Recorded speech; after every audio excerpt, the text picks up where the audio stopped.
Hi, today I'm making some Kewpie Mayo. Kewpie Mayo is very popular right now.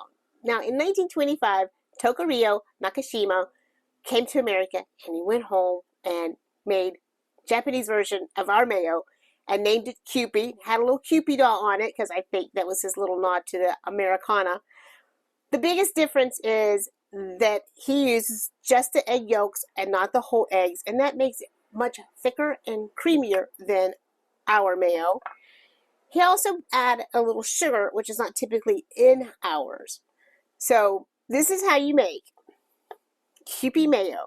Now, I'm going to add 2 egg yolks, 2 teaspoons of sugar, 2 teaspoons rice wine vinegar, 2 teaspoons lemon, and a teaspoon of Dijon mustard. Now, the problem with just going out and buying your Kewpie Mayo is that it can have soybean oil or vegetable oil or canola oil, which we all know to be inflammatory.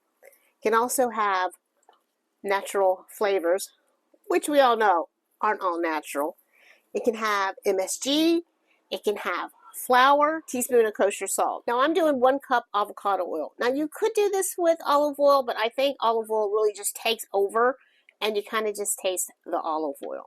And now I'm just going to very slowly add my oil and let it emulsify here in my food processor.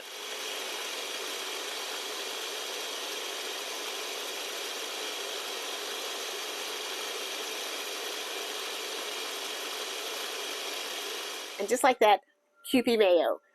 Extra rich, a little bit sweet, and of course that tang from the rice wine vinegar.